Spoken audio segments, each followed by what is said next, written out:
All right. And we are recording. Yay! Yay!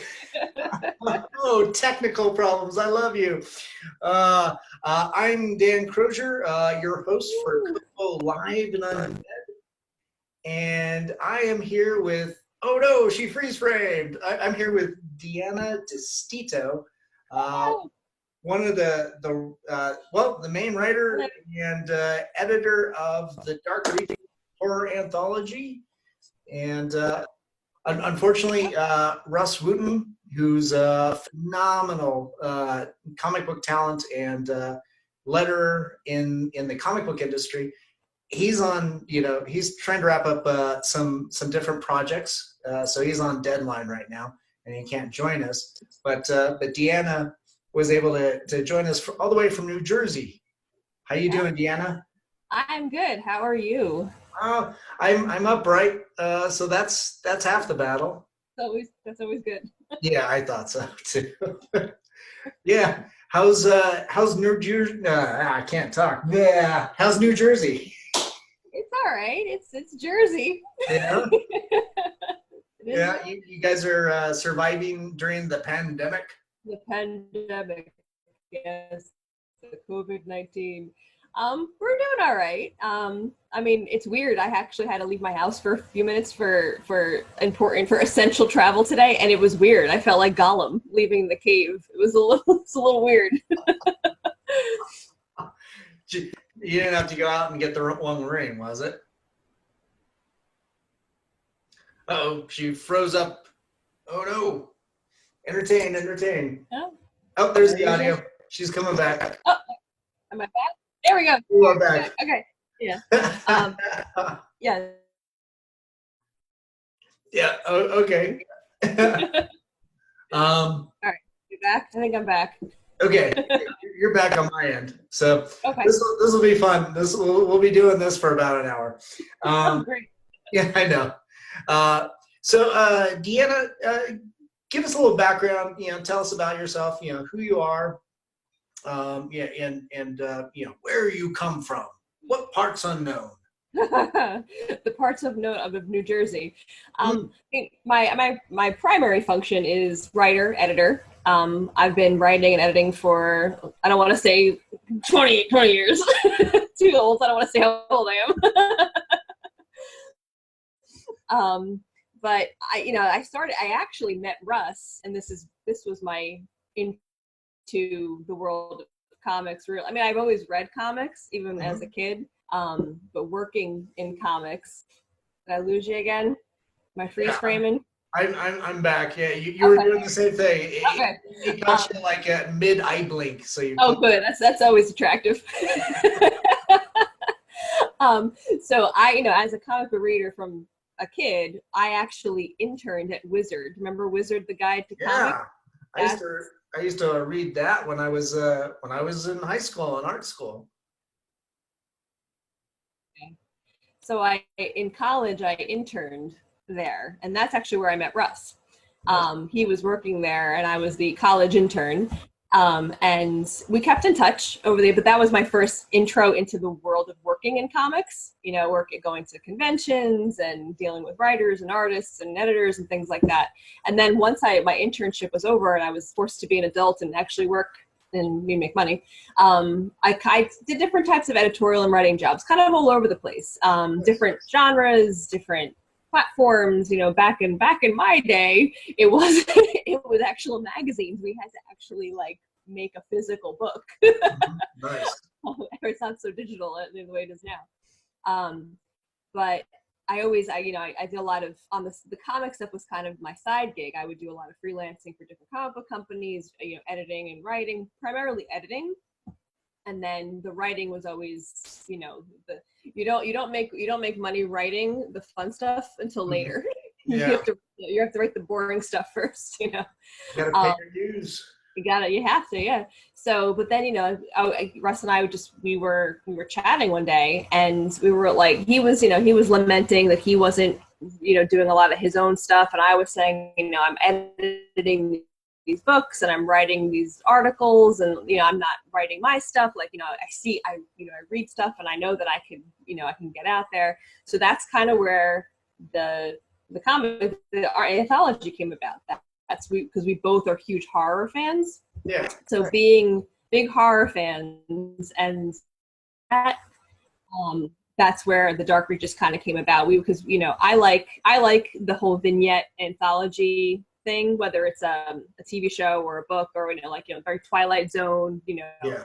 Dark Mirror, that kind of stuff, Creep Show, all those, Tales from the Crypt, everything's like these short little stories. And even my fiction stuff that I write, the non-comic book stuff, I tend to write short stories. I've always liked that short form.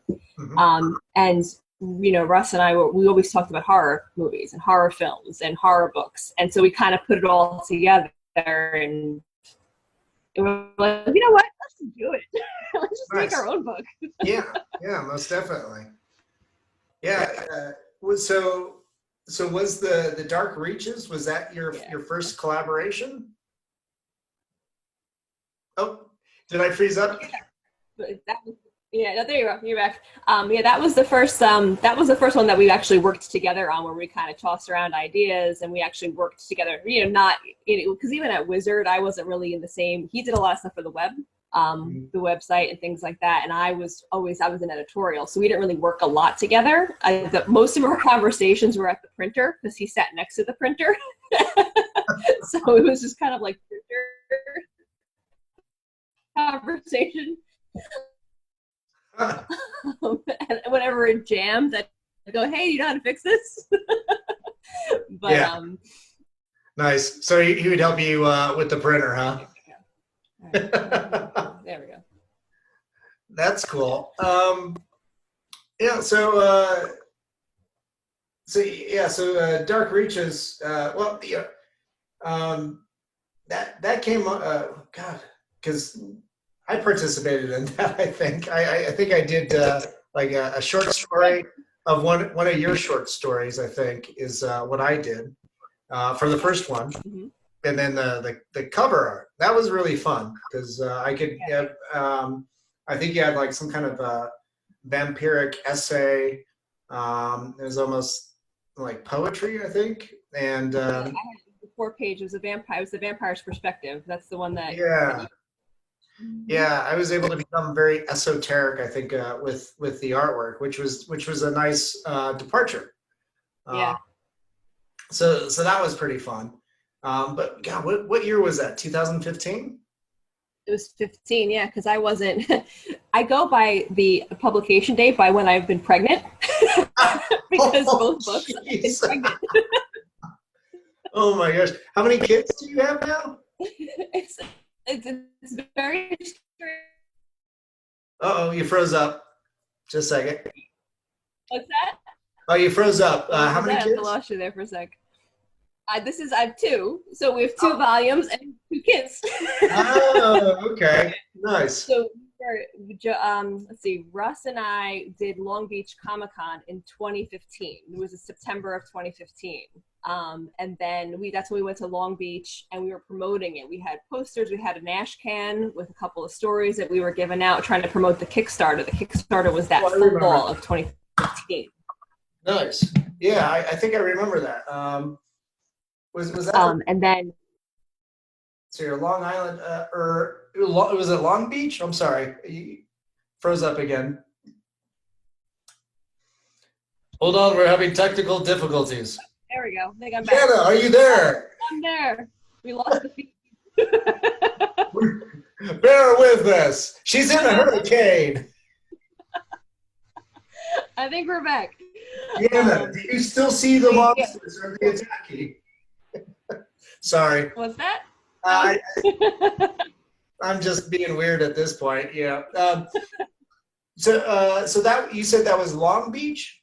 Yeah, we did Long Beach Comic-Con in 2015. We promoted it because the Kickstarter launched that, I want to say November or October, November.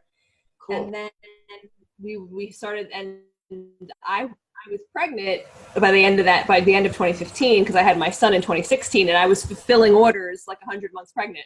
So I was shipping boxes, and I'm getting pallets of books, and I'm like 9 months pregnant. You know? Oh no, you shouldn't be doing that. Oh dear. Yeah. Oh Yeah, my it was pretty bad. Yeah. Did the husband help? He did, but he wasn't home when the books arrived, and the delivery guy wanted to leave the pallet in my driveway. I'm like, no, what if it rains? You can't do that. Oh my God. Yeah. Did the delivery guy help you bring it down and carry it? He brought him in, yeah. Okay, good. He did. He was like, I can only leave them. I can't bring them in. And I go, you have to bring them in. I'm about to birth. You have to bring them in. Yeah. Oh man. Yeah. I've got 2 sisters, you know, and I've got, you know, what is it, 3 nephews and 2 nieces between the 2 of them. So yeah, I've seen it. It's tough. It's excruciating. I feel so bad. Oh, jeez. Yeah, well, at least the guy helped you. Oh, did I freeze up again? So both of my pregnancies in the summer. Oh, there you go. You're back. Okay. Yeah. Both of my kids, I was very pregnant in the summertime. So it's like 100 million degrees out, and your body temperature's all messed up as it is. Oh, yeah. So like I'm sitting there sweating, pallets of books coming in my house. But then the second volume, it's funny because we started the second volume, and then I was pregnant. I just had my daughter 6 months ago. So it's like every time I'm pregnant, we do a book. Oh, jeez. So that's how I remember when these come out. Yeah. Well, here's to the 3rd volume and the 3rd kid. The shop's got to close at some point, though. I wasn't going to say anything. That's between you guys. 10 volumes. I'm not having 10 kids. Yeah. Oh, jeez. But yeah, so that's when, you know, hopefully we get this one out sometime this year. And it's kind of a big gap between the 2 because like the first one I guess was officially published in 2016. Mm-hmm. That's when it came out. So hopefully we were trying to get out a little bit earlier, but you know, sometimes when these projects, these passion projects, they sometimes get pushed because everybody's doing their day job and everybody's got a million things going on. So we'll do our best to get this one out. Right. No, I totally. And then a pandemic, you know. Yeah. I don't know. Yeah. Pandemics are good for getting that passion project finished finally. Right. Finally. Except Yeah. Oh, you froze up. So, you know, juggle.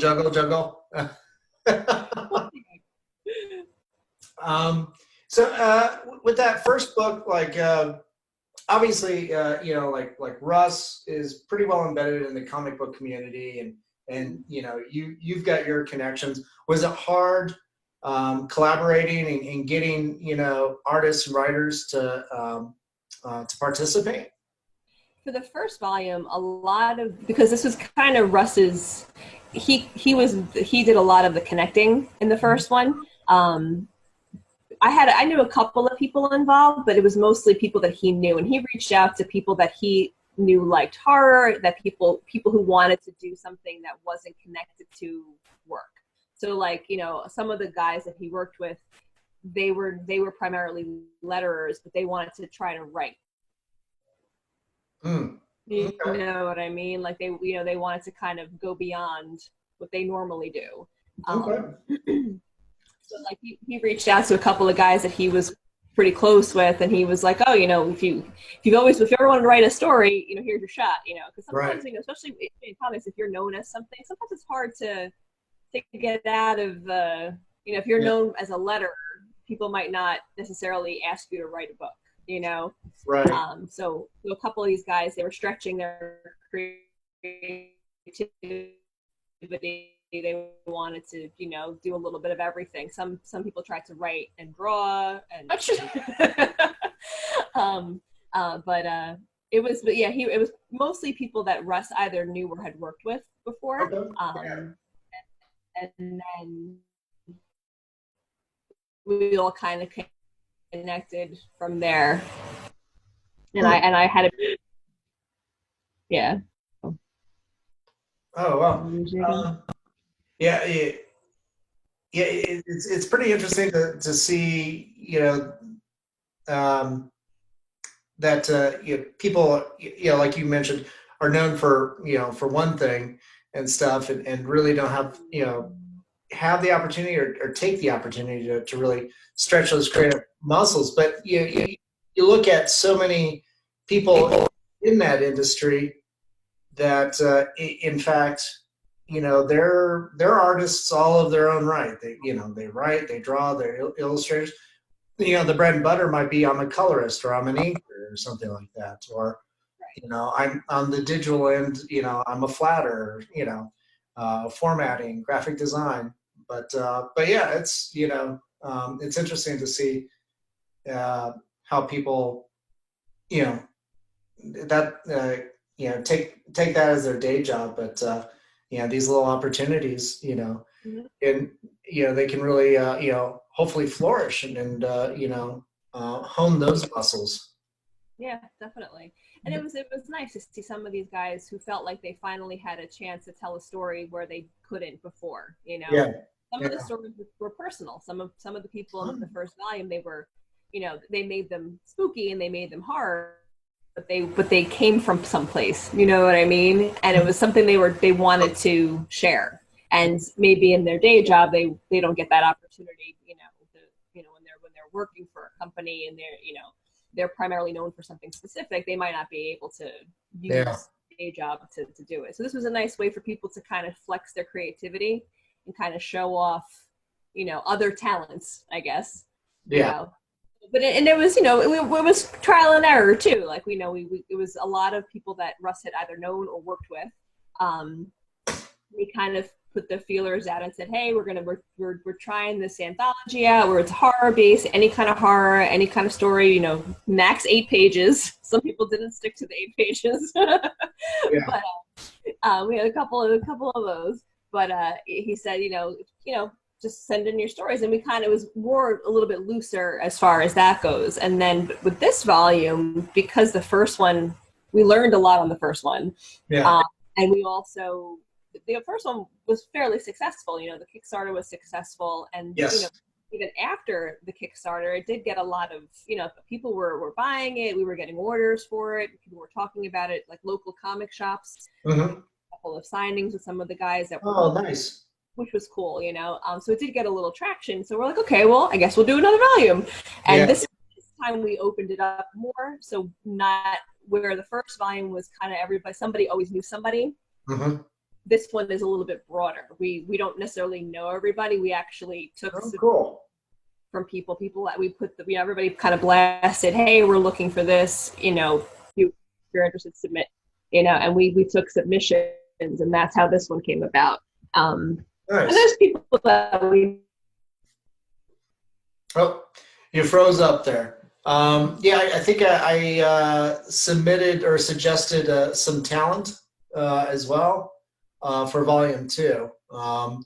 Like writer Shane Reuschlein and I think J. James McFarlane. I can't remember. I think I recommended Gerard Kaihue.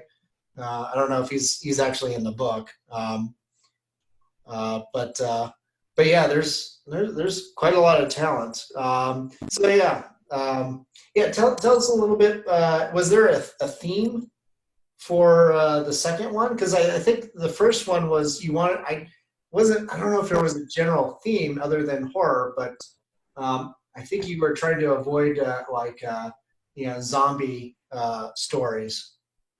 Right? Or am I wrong? Yes. Okay. Yeah. No, the theme, because Rus works on The Walking Dead, is always no zombies. Yeah. That was always the theme. No zombies. No zombies. Because he worked on the letterer. He's the letterer for the Walking Dead comic for a billion years. So, right. that was although like one of my stories in this one is like zombie light. it's not really a zombie. It's more of like an undead, but not like a zombie undead. It's more like I don't want to give the story away, but you know, a back from the dead situation, but not necessarily a shambling zombie. Yeah. But yeah, we actually got a couple of submissions where people were giving zombie stories, and he's going, nope, no zombies, no Walking Dead. Yeah. Yeah. It really wasn't. Yeah. What's that? I guess when you're looking at, you know, zombies for when you're looking at zombies for however many, you know, years you want to break, right? Right. Oh, I would think so. Yeah. The TV show kind of made me zombie out. Right? The only thing I can take is the films, you know, Yeah. and maybe Z Nation on Sci-Fi Channel just because it's so campy. Yeah. Yeah.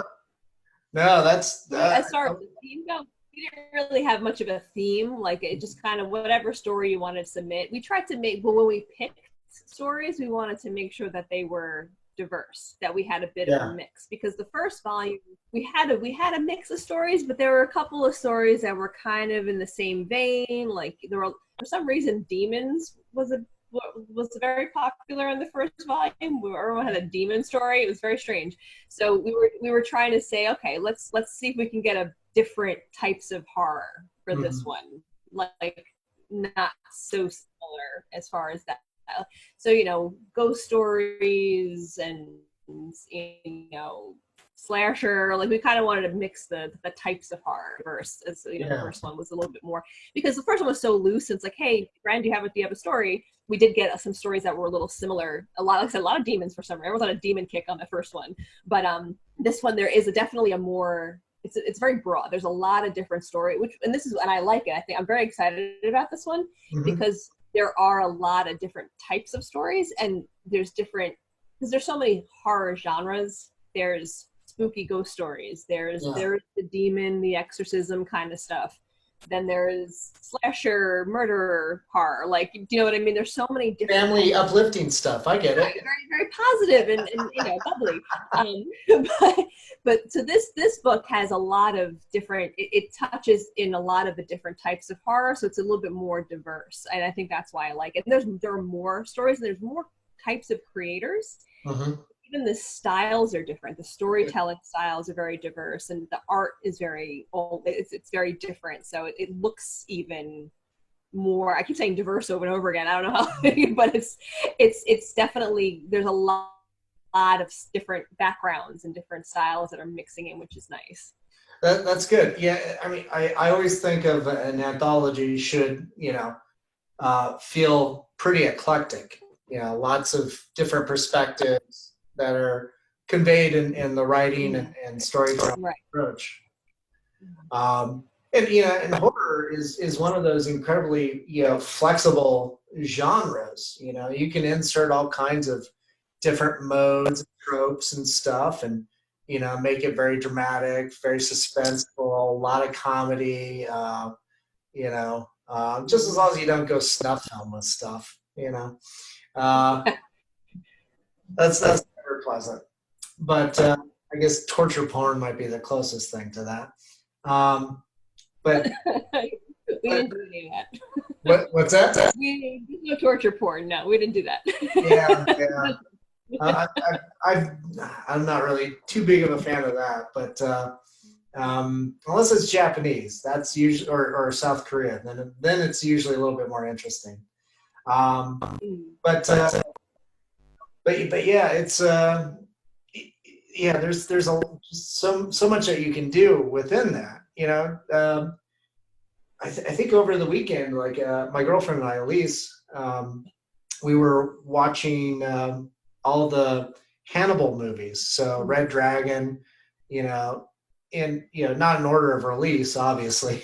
Right. But how the stories are supposed to take place, you know, Red Dragon, Silence of the Lambs, and Hannibal. And I mean, they're all, I consider them horror, but they're amazing dramatic pieces too. Very, you know, especially Silence of the Lambs, very suspenseful. Red Dragon, probably the weakest link out of the three. I mean, it's Brett Ratner. He's Yeah. for car commercials. Sorry. Yeah.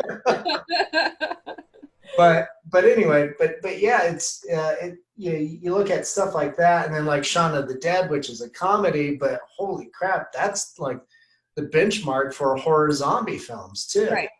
Right.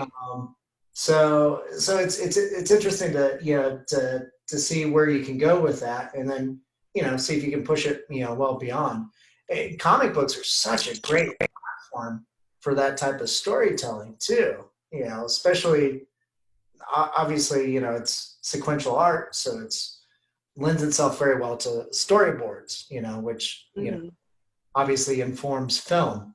Um, and I'd say if you do a really good, uh, horror comic book, you could probably have a really kick-ass film.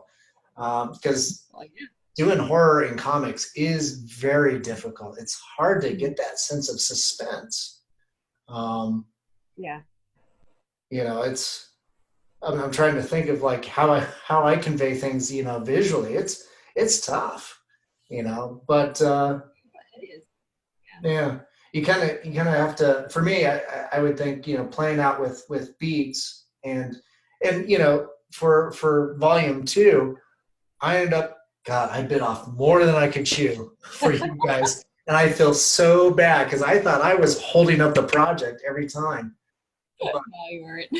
But I think I did like illustrated three stories, one of yours, which was the 12-page story, right? I think you did. And then one with Shane Reuschlein, and then another writer, Gina, I think. And there's three completely different styles, completely different pacing and everything. And but yeah, that was a fun challenge. I'm glad I got through it, and I never want to do that again. It is, and I tell you, it is tough because when you're watching a movie, and you can, when you're filming the movie, you can keep the scare hidden until you want it to be there. When you're looking at a comic page, it's all laid out in front of you. Right. So to hide the scare, you have to like kind of plan your pages. You don't want somebody to be on this panel and then the scare is here and it ruins the scare. You know what I mean? Right. Like, you have to kind of think about, and the tricky part with short comics, when you only have a certain amount of pages, 8, 10 pages, 12 pages, whatever it is, even if it's 12 pages, it's still short compared to, say, a graphic novel or even a full comic book, 22 pages. But you have to really plan where, and you only story and be scary, and it could be tricky. It's the pacing. Those beats is very important. Pacing and beats and not giving away things, especially when you got those first two pages open, because I've seen it where like you got a gorgeous comic book, it's a single issue or something, but there's ads, so those ads can also offset your pacing because they have to push that page off, or however they've got it laid out. So sometimes whoever's formatting kind of misses that, and then there goes the story, there goes the giveaway. It's like it should be a page turn. It's like, oh well, there it is. Right next to the the ad for OxyClean. And that's when I write my scripts too. I'm a writer, and I can see things in my head, and I can I've watched enough types of horror movies to have an idea, but I'm not visual in the way that an artist is visual. Do you know what I mean?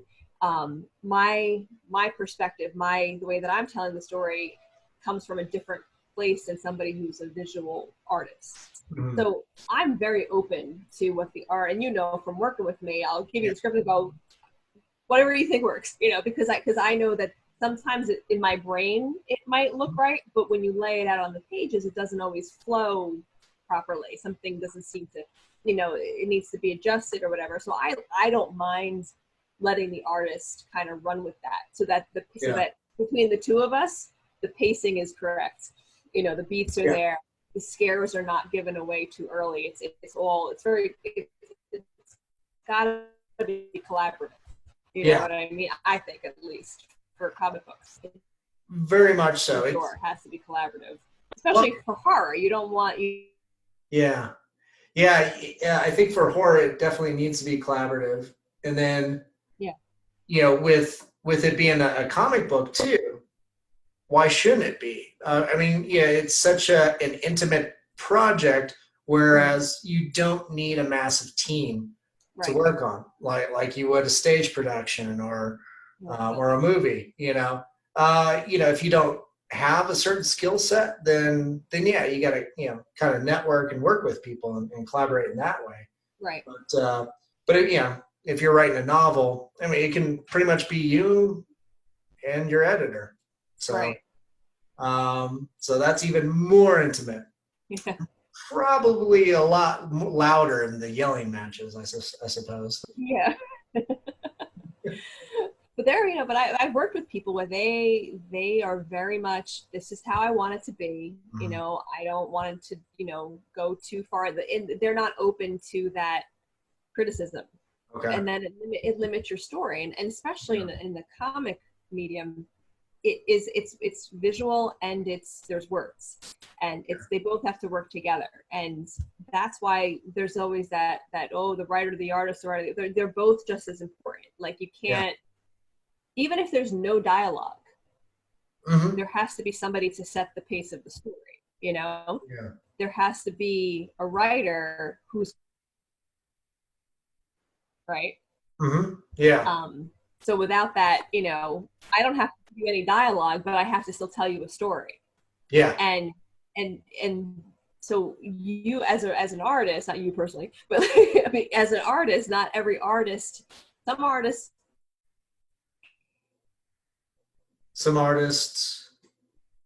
Sorry, you froze up on this one. I can't draw at all to save my life. My son asks me to draw stuff, but it's ridiculous. Sometimes those are the best. But and he'll ask me for elaborate things, like, can you draw me, Lightning McQueen? And I'm going, oh my gosh, I can't draw anything. I can't draw anything at all. Yeah. He was into the picture stuff for a while, and I'm like, I can't draw that. I can't draw anything. But like, however much, actually, especially with horror, sometimes you don't need a lot of dialogue. Sometimes it's all visual, but there still has to be somebody telling that story, even if it's all visual. That's why I think it has to be collaborative. Yeah. Deanna, what, as far as like horror movies, books, novels, what's your favorite? What do you gravitate towards? I tend to like the spooky stuff. I like the creepy, ghost, supernaturally kind of stuff. Okay. I'll watch like a Friday the 13th, Nightmare on Elm Street kind of movie. Like, I'm okay with that, especially the older ones. The older good ones, like the old Halloween. Those are good. Yeah. But I don't really gravitate toward those. I like the creepy stuff. I like the grainy ghost story, the one where, like, is there a face back there? Like, that kind of story. You know what I mean? Like the ones where you're watching the actors talk and you're like, ooh, there's something over there. Like, I like those. Nice. And I can get into I also like the religious, like demon, hell and heaven. Okay. Kind of stuff too. I can get in. Kind of like Exorcist and Stigmata, that sort of stuff. I don't really go toward the torture porn. Right. No, I don't recommend it. It is not for everyone. There we go. There you're back. I lost you there for a second. Oh. Yeah, Am I back again? Okay. Oh, But yeah. we're getting a little crunchy, huh? Uh-oh. There we go. Wow. I think we're back. Okay. Oh, no. This internet is killing me tonight. Yeah. Are the bars just going away on your end, or? Every once in a while, it just like I'll have full bars, and then it goes just craps out on me. Yeah. Yeah, I don't know. Right now, I'm okay. I'm pulling out of full screen so I can actually watch and see if anything happens. But I'm at full bars too, so who knows? But anyway, yeah. But that's why a lot of my stories, if you see it, the ones that I've written for both anthologies and even other stuff that I've written, yeah. I favor more ghost stories. I favor more a lot of stuff in the first volume. One of my stories, especially urban legend feel to them. You know, like kind of like an urban legend kind of feel. Well, definitely that the vampire ditty that we worked on together in the first one definitely feels like that. Feels very urban legends, but in an essay poetic kind of sense. I could almost see that as like expanding that out into like some. I'm sure there's a story after that, or even building up before that. Somewhere. I could see that being expanded in some capacity, maybe in that format. Uh-oh. I bet you I froze on her end too. Oh, there you are. There you are. Okay. Oh man, we're pretty soon we're just gonna be playing hide and go seek. And I can't even imagine like the look. You're probably catching me like mid blink, and it's just like the worst facial. As my face is, I'm sure you're getting some really weird stuff. When we're done, make sure to take some screen grabs of my freeze frame and just like send them. I'll post them because I think to make fun and self deprivation is exactly wonderful. It's a wonderful tool. Oh man. But so are you working on any individual projects for yourself right now, aside from Dark Reaches? It's funny. I've basically become the anthology girl. Everything currently that I'm working on is in an anthology. So I have the Dark Reaches, the second volume coming out. I was just in another, and this one actually wasn't horror. It was another smaller book. Again, it was a 4-page. I entered a 4-page comic book. It was called Elegy. It was for Flat Twist Publishers, and it was basically the concept of the book was you were supposed to write a story that was based on, it was about somebody who died, or somebody that you knew that passed away, and that was the theme of the book. So everybody who entered wrote a story about somebody that they know who died. So it really wasn't horror, but it was it wasn't like butterflies and rainbows either. So so that one just came out. Yeah. And then good. We were gonna say, I think I lost you again. Oh, there you are. So Nope. Did I freeze again? Oh, Deanna. Oh, I'm gonna jump down here. That way we pop up. Oh, there we go. Yeah, I figured I'd jump down off screen. So anyway, so you were working on another graphic or another anthology after the personal one of the people that you know. Right, that one, the personal. And then I'm involved in another anthology. This was actually zombies. It's based on George Romero. Oh, George Romero. What's that? George Romero's what? It's a tribute anthology to his work. So, that's cool. I think we talked about Yeah, Yeah. just not available for that one. Man, that would have Yeah. been cool. That would have been a lot of fun. I Yeah. do dead things pretty well, I think. Yeah. So that one's all zombies. Yeah. Don't tell Russ. uh, yeah, no. And actually, another one that I just started working on, it's another anthology. This one is all vampires. So I have all zombies and all vampires. Nice. Well, you got to have a good balanced meal. Right, exactly. Exactly. So basically everything that I've been working on is some sort of anthology this year, all anthologies and different types of horror. So That's cool. those are the projects that I'm in the middle of right now. Yeah. Yeah.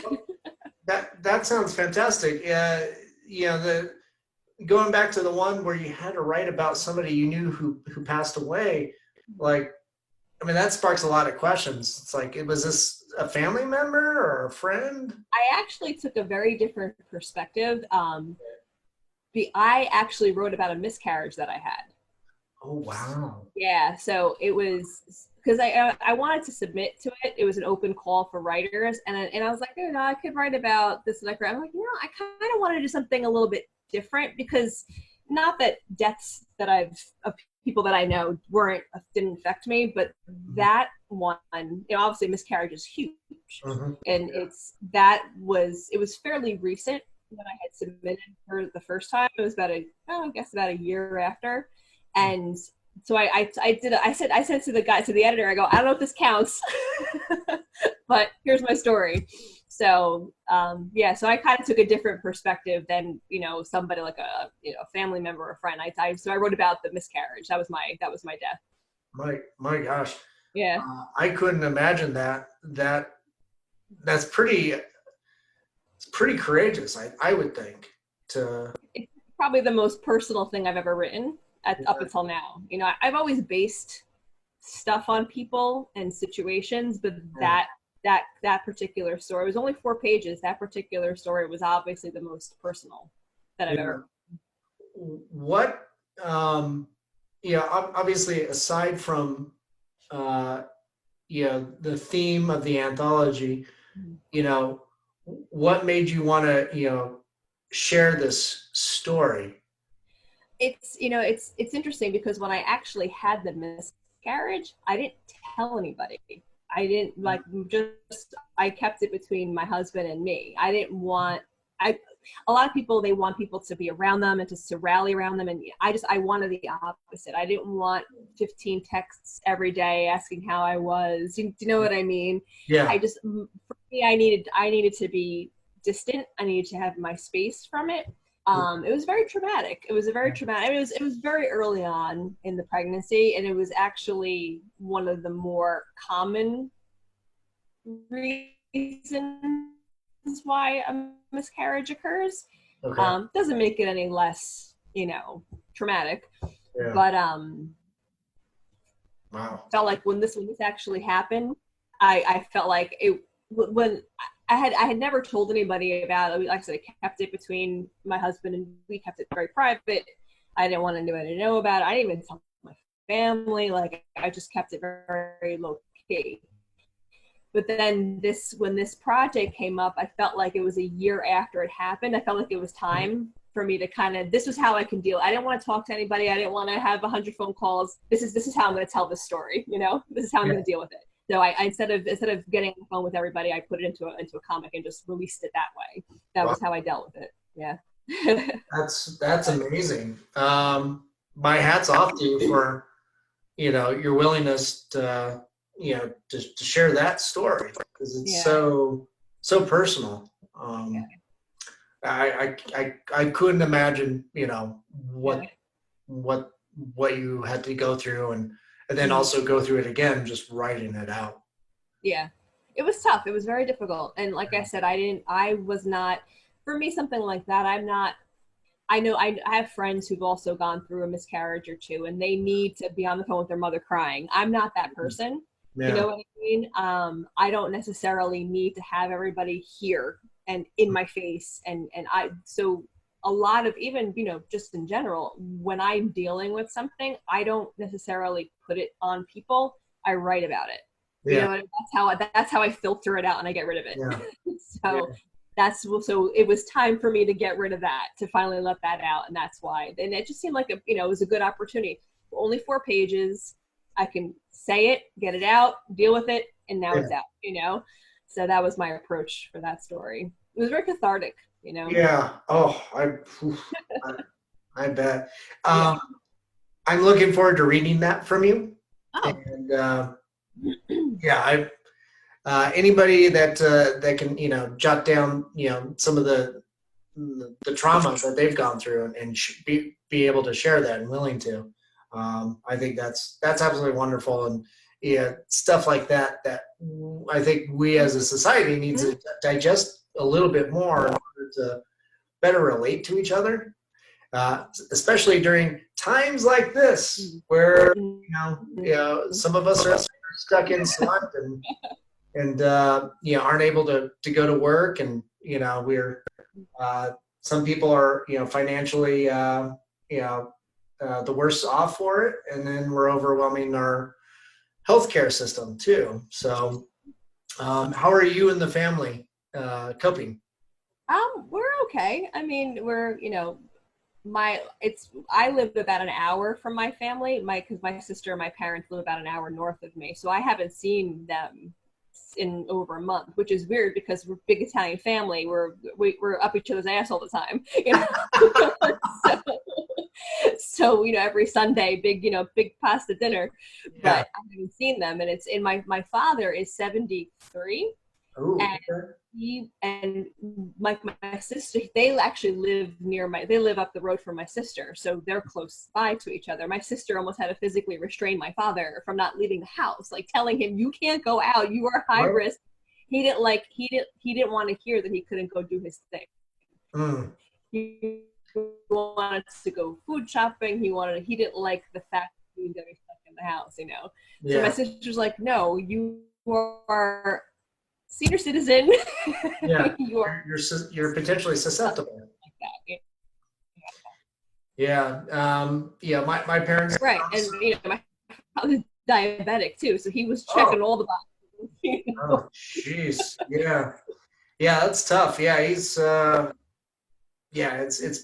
is better for him to stay home. I would agree. My parents are in their late 60s, and luckily I don't have to restrain them. They're like, yeah, we're fine.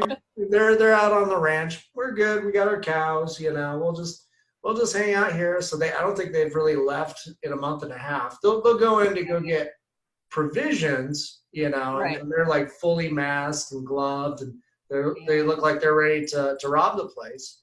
And but they seem to be doing okay. I think and then every week I we do like these type of video conferences and stuff, and you know, we see how the cabal is doing. We do this. My mom has an eye, so we do FaceTime. I think we FaceTime them, and it's funny because we FaceTime my parents and we'll FaceTime my mother-in-law. And anybody over the age of 65, when you FaceTime them, you only see from like here up. Right. Yeah, my mom will do that, and it's like, oh, what happened to your forehead? She's like, what? What are you talking about? Exactly. She doesn't actually talk like that, but I know. It's funny because my son is 3.5, and he'll look at them and go, "I only see your head," you know. Yeah. Because they don't put their whole see these eyes. Frame. Yeah, that's creepy. It's kind of funny. But what happened to your bottom half? I can't tell you. I should. Yeah, it's like always like this. No, my nieces and nephews would definitely point that out. It's like your head's not in frame. Get in frame. Come on. You've seen a lot of movies. That's not how you frame. But my dad now, he understands. But I would say the first week or so, like, because he's Mr. Mayor, he likes to go around. He likes to chat with people. He loves the supermarket, and to tell him to stay home, forget about it. He was a mess. Right. Well, Down here, okay. Like I don't go to my husband does the food shopping. I don't deal with any of that. I'm not going in there. I'm not dealing with people. it's safer. It is. My day job, I'm still essential personnel. I Okay. manage a property that's all media, so I've got a TV station that I take care of, and it's pretty interesting. We can to watch. They can operate like a whole TV station with 3 or 4 people. Who knew? Everybody else is working remotely at home. Even the IT department. so that's been interesting, but it's not terrible. My office is clear on one corner of the property, way from everybody else. So if I don't need to see one soul, any given day. So, but I'm there if something breaks down. So I can duct tape it. This is crazy. Like it's and the fact that you can't even just go to the store and get what you need. You never would think that we would ever, like I would never think that I can't find toilet paper and that I can't find, certain. It's crazy. We've never experienced something like this before, and I think a lot of people are freaking out about it. Well, and hopefully it'll cause some reflection on how we need to change things kind of moving forward. So, absolutely. Because this is not sustainable. No. We have other countries that are doing a way better job. Yeah, we're a bit of a disaster right now. Yes. We're that redheaded stepchild that keeps falling in the mud pit, and there's not one around. Yeah, but at the same time, times like these also kind of give birth to great innovations and a lot of creativity. So I'd imagine you're probably writing a lot. I know the day job's also writing and editing. Yeah. I'm still doing the day job and still got the kids, but I try to, there is a little bit more time because we don't go anywhere now on the weekends. So some house projects done, get stuff around the house done, trying to get some personal stuff done. There is a little bit more time, especially, usually we would travel, but we're home, so hopefully some projects that were on the back burner I'm working on. That's cool. Yeah. Cool. Yeah, Elise and I are finishing up a children's comic book, so nice. So that's been a lot of fun. It's been a really nice change of pace, and like I said, my nieces and nephews they can actually read something that I've created. Yeah. No, you can't read that. Dan made that. Oh. I have that problem too. But my nieces are older now, so it's okay. But when they were little, like I couldn't really show them anything because everything that I did was kind of scary. Nice. Yeah. So now I can. Of course, if you did, that might make them more interesting people now. Right? Exactly. See? It's funny. I've tabled at a couple of shows, and you don't know always the crowd that you're going to get. Sometimes it's depending on who comes into these shows. And there was one show where I had all my horror books, lined up and all my, my spooky stuff, and like it's all little kids.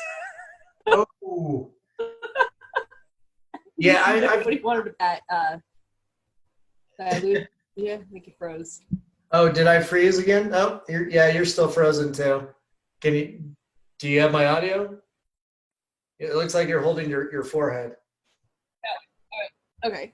Okay. Let's see. There we go. There we go. Are we back? I think we're back. I think we're back. All right. We just got to let the satellites get into position.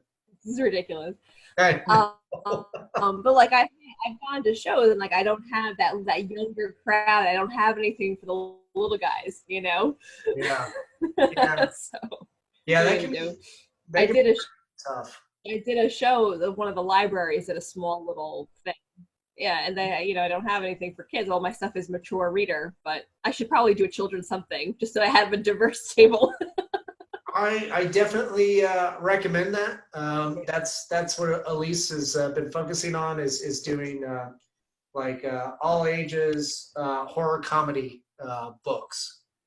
So they've been pretty fun, and yeah, it's great. Like we even have little cute little animatronics at our table, and so the kids come and they're like looking at like these little man-eating cupcakes that are automated and stuff, and you better believe they're gonna buy mom and dad's buying a comic for them after that. Sure. Otherwise, they're not leaving the table. Yeah. But on my side, with all the R-rated stuff, keep walking, kids. Yeah. You can't look at this. Yeah.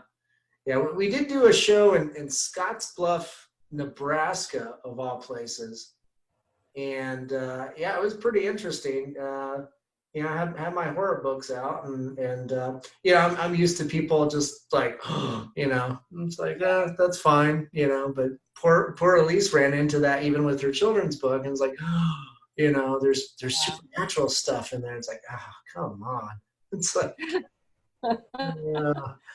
Yeah. like really, but anyway, that's the Midwest. Yeah. You don't really see too much of that in New Jersey. That I've never really run into. Okay. It's always the one where it was at the library. It was even the teacher. She came over to me and she goes, "Oh, do you have anything for I teach 6th grade? Do you have anything for like all ages?" And I'm going, "Not really." This is kind of adult. She goes, "Okay." She goes, "Are these bookmarks? I'll just take some bookmarks then." Yeah. The free bookmarks because I had nothing really for them, yeah. Libraries are, they're always looking for content. I mean, sometimes they're the biggest distributors and buyers of comic books these days. Yeah. So especially when it comes to all ages and children's, comics. So yeah, I definitely recommend that. Especially now that you got 2 little kids, for each anthology. Now you got to produce some children's anthologies to kind of catch up with them. I should. My son is very into superheroes. My son he's all about the Avengers right now. All Avengers, everything. So. Yeah. No, my nephews are too. My niece is too. She loves Captain Marvel, Supergirl, and Wonder Woman. So and Batgirl. Batgirl balances things out. But yeah, and then what's her name from Frozen? I don't know. I can't remember what. Elsa, I think, is that character's name. So she sings the songs. Yeah, it looks like we froze up again. So hopefully I was doing something stupid. I think your voice is getting all metallic. Sucks tonight. I know this will be fun. We'll definitely have to do this again at some point when we're on to volume 3 or 4 in 2 years. You only have 2 years. Okay. We're also going to have you and Rus because I mean I've yet to meet you in person, and I've met Rus at least I think twice in person. So definitely miss him. Yeah, he's I've always the way I describe him, because I think out here like Charlie LaGreca, who's the founder of Denver Comic Con, he's friends with Rus, and then but every time I describe him, I mean, the guy's a superhero. Yeah. He's had a difficult life, and the output that he does, all the lettering of however many books he puts out now, and then the illustration and the writing stuff. I mean, it's tremendous. So definitely want him to be able to tell his story too. Sure. Yeah, definitely. Because I think it'll help a lot of people out. But yeah. So we're just about ready to wrap up. Deanna, where can people go to purchase Volume 1 of The Dark Reaches? Oh, we're a little. Oh, we froze again. How does that song go? If my niece was here, she would tell us. Okay, so Deanna, where can people go to purchase Volume 1 of The Dark Reaches? So you can actually go to my website, which is deannadestito.com. And if you go, I have a little store there, and there's a little drop down with this. Right now, there's 3 books. Actually, the first volume of The Dark Reaches is there, and I could fulfill the orders right there. I'm not pregnant, so it's not too bad. So it'll be easy to fulfill. And then I also have on my site, there's another. This was something that I did a few years ago. It's actually another anthology, but this one isn't horror. It was a tribute to David Bowie when it was right after he passed away. Oh, wow. Yeah, and every story in it was based on one of his songs. So, oh, yeah, so it's pretty cool. Yeah, so I have that on there, and actually the one where I wrote about the miscarriage, that's also available on my site. Oh, no kidding. Okay, Yeah. well, I know where I'm going after this. Yeah. So if you go there to at my website, you can go there, and also, I'm trying to think, if you contact us through the socials, through Twitter or Facebook, and also Instagram, any of the social Dark Reaches social, Nice. And then we freeze framed again, which is nice. This is like an art form at this point. So when I unfreeze, okay, now I'm unfreezing, right? Okay. Oh. Yep. You good? Nice. It's a nice pose. I'm trying to get into weird poses so that you see it's like, what the fuck is that guy doing? Yeah. so Might as well have fun with this shitty internet. Oh, fun. Yes, I think I got one. That's not good. Oh no. Jeez. Blow your nose, son. Yeah, exactly. But yeah, any of the social media, if you do any of Instagram, Twitter, or Facebook, any of the Dark Reaches, if you contact us through there, we can also send you the first volume. And that's also where I'm going to start. I've been kind of doing here and there some teasers of the cover and a couple of stories here and there as I'm getting pages. But we're going to start as it gets closer to the Kickstarter. We'll start doing. And I almost forgot. There's some of the artwork here. Yeah, that's from my story. Yeah, that's from yours. Yeah. So then let's see. Yep. That's my creepy bird one. Yeah. So this is all my fun creepy. Obviously, guys, I do a lot of work on wood, which is different for comic books. But yeah, there's some of the pages. It looks better printed. So. But yeah. Oh, did we just freeze frame on that? So okay. So there you go. There it is. I won't show too much more because that might give a few things away. But yeah. But yeah. So yeah, it's been fun working with you guys, and hopefully we can continue doing that. And, definitely. Yeah, would love to see the Dark Reaches come out more. I think it definitely deserves a nice spotlight, showcasing, and especially for you guys giving such a wonderful platform for new talent or talent that's flexing their muscles in new ways. I think that's always welcome and needed. And then with the comic book industry right now, it's nothing's being really printed on paper, but there are those independent guys that are doing the self-distribution. Yeah. So that's. This thing too has a nice mix of new. There's a lot of new guys. Like this volume, which I like, is there's a lot of new talent as well. There's people who this is their first go at trying, to write something or to draw something. But then there's also people who kind of have some pretty, some good street cred. Besides Rus. One of the artists is Liana Kangas. Liana, she's been getting a lot of steam with her stuff with Walt. She said Destroy is the book that she's got a lot of I don't know if have you heard of this one? It's from Vault Comics. It's a She Said Destroy. They do a lot of sci-fi and fantasy books. Oh, cool. Yeah. So Liana is a friend of mine, but she definitely she's been picking up some steam. But she drew one of my stories as in the book. And we got Taylor Esposito, who letters everything. Yeah. She's the other one who letters everything. Anytime if you have to guess who lettered the book, it's either Taylor or Rus. Okay. Those are your and then we have a pretty good lineup of people, which is nice. So nice. That's cool. That's wonderful.